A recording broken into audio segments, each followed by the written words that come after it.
Bienvenidos a esta semana 3 ya de trabajo que vamos a tener.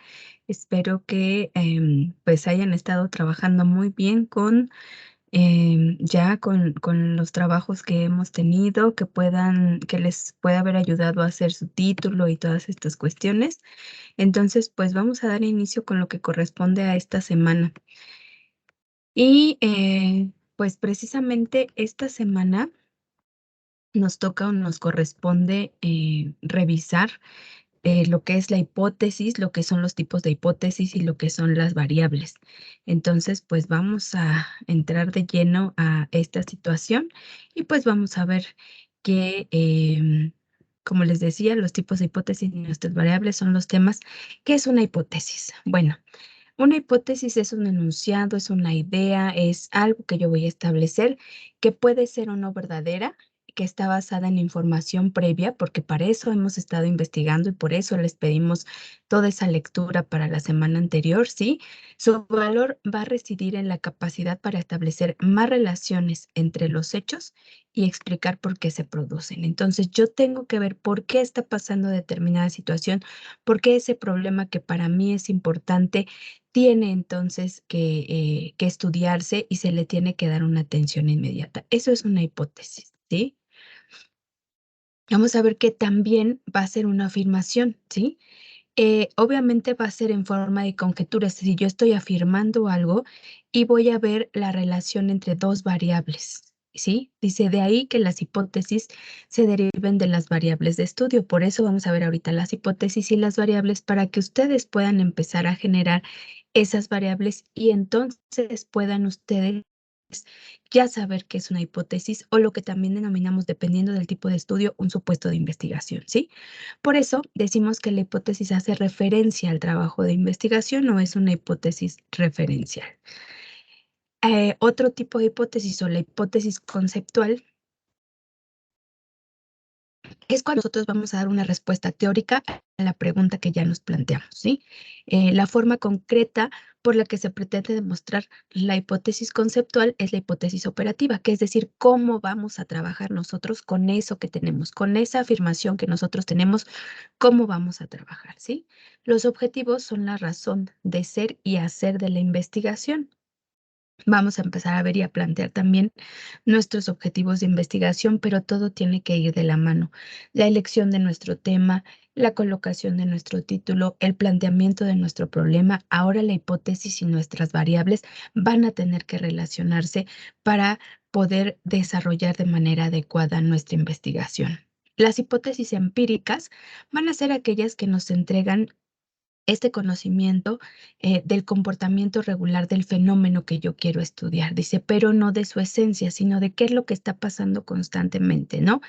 Y ese comportamiento no va a ser otra cosa que cómo se manifiesta ese problema, ¿sí? Está fundada en el comportamiento de esa variable que yo voy a estudiar, es decir, tiene que estar basada de acuerdo a la experiencia, a lo que se vivió, a lo que está. Eso sería entonces una hipótesis empírica. Vamos a ver también que en la clasificación de las hipótesis hay distintos autores y va a haber muchas hipótesis de acuerdo a muchos ordenamientos, de acuerdo a muchos tipos, de acuerdo a lo que yo quiera considerar de cada una. Pero bueno, vamos a ver nosotros aquí algunos de los principales en el material que ustedes tienen en su semana. Ahí van a poder revisar algunos más y ahí van a poder revisar cuáles son los autores en los que nos estamos nosotros fundamentando para esta exposición. Y entonces, bueno, de acuerdo al proceso, lo que podemos decir es que son hipótesis inductivas o deductivas, que es de acuerdo a cómo nosotros vamos a ver los fenómenos. Si yo veo el fenómeno de lo general a lo particular o si yo lo veo de lo particular a lo general, es decir, partiendo de la teoría o partiendo del caso específico, puedo tener una hipótesis inductiva o deductiva, ¿sí? De acuerdo a cómo está estructurada, puedo tener una hipótesis que sea univariada o bivariada. Esto es cuando tiene una sola variable o cuando tiene dos variables, ¿sí? De acuerdo a su naturaleza, pues yo puedo estudiar una correlación, es decir, la relación entre dos variables, y eso también viene un poquito más explicado en el material de la semana, y de causalidad. Estas incluso de causalidad también pueden tener una o varias o incluso múltiples variables, ¿no? Pueden ser univariables o multivariables porque estamos hablando precisamente de esa causalidad.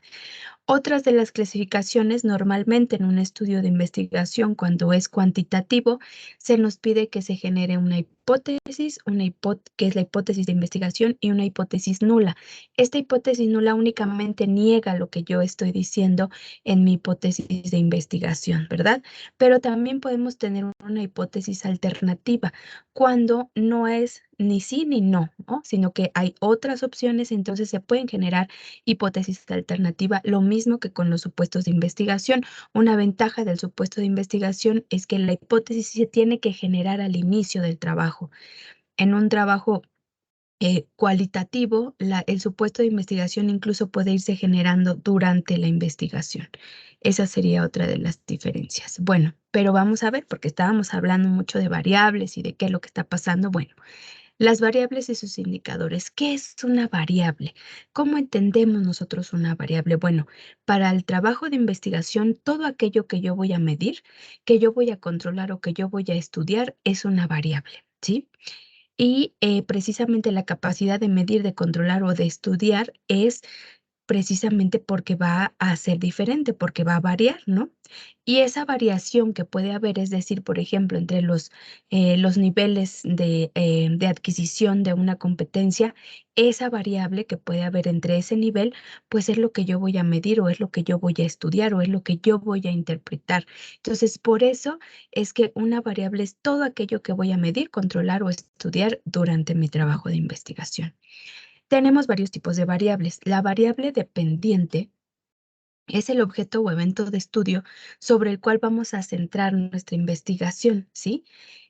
Cuando algo puede cambiar de acuerdo a lo que yo como investigador estoy manipulando, entonces se convierte en esta variable dependiente. Lo que no puedo yo modificar o que precisamente como su nombre lo dice, es la variable independiente, ¿sí?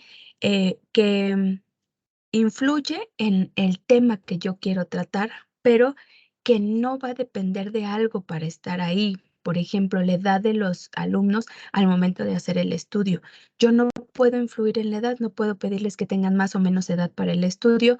Sí, podría yo ubicar que mi edad fuera diferente, pero si ya tienen una edad, si están en un grupo determinado que es el que yo decidí estudiar, pues entonces ahí está.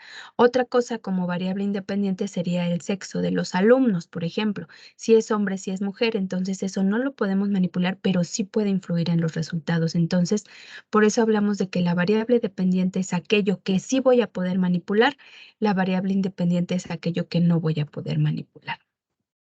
Tenemos otro tipo de variables, que son, por ejemplo, las variables inter, que son aquellas que se estudian simultáneamente varios grupos de sujetos, ¿sí? O sea, que se establecen, por ejemplo, entre los grupos, ¿no? Entonces, al mismo tiempo, yo estudio a todos los grupos, por ejemplo, de preescolar, de primer grado, y entonces son 3 o 4 grupos, entonces voy a estudiar diferentes grupos, pero voy a hacer una comparación entre el grupo A, el grupo B, etcétera. Y tenemos otras variables, que son las variables intra. Estas se pueden estudiar al mismo grupo, pero en diferentes periodos. Es decir, a lo mejor yo voy a estudiar a los alumnos ahora de primaria, de tercero, pero los voy a estudiar al inicio y al fin del ciclo, ¿no? Entonces, esa será una variable que sea el mismo grupo, pero en diferentes periodos, ¿sí? Y ya por último, de esta semana nada más, si las observaciones que nosotros hacemos o si las variables que nosotros vamos a estudiar corresponden a números, vamos a ver que hay una variable discreta cuando no hay un valor entre dos números consecutivos. Es decir, yo no puedo decir 1 y 2 y entonces no hay un valor intermedio entre estos dos, pero es continua cuando puede tomar, cuando hay un intervalo, por ejemplo, de 3 a 5 y puede tomar cualquier valor de ese intervalo. Entonces, esto habla mucho precisamente de estos estudios cuantitativos donde utilizamos números y entonces ahí podemos utilizar estas variables discretas y variables continuas, discretas, de nuevo les digo, cuando no hay manera de que puedan tener otro valor, ¿no? Por ejemplo, la estatura. Entonces, no hay un intermedio en la estatura pero puede ser continua cuando puede ser cualquier valor del intervalo, entre de 1 a 10 puede ocupar cualquier valor. Eso sería entonces, pues, a muy grandes rasgos lo que nos correspondería ver en esta semana y, pues, recuerden que tienen que participar, por favor, en su foro académico, donde va a haber ahí por ahí unas preguntitas que ustedes van a tener que responder. Y no se olviden también de escuchar el audio en la semana, donde vamos a darles algunas pautas para poder elaborar su supuesto de investigación o su hipótesis de acuerdo a lo que vemos. Entonces, daremos por ahí algunos tips, algo que les pueda servir para ayudarlo. Y pues recuerden que sigo estando a sus órdenes por los medios de comunicación que tiene la universidad para cualquier duda o para cualquier cosa que tengan que aclarar. Pues que tengan una excelente semana. Muchísimas gracias y cuídense mucho y nos vemos la próxima semana. Hasta luego.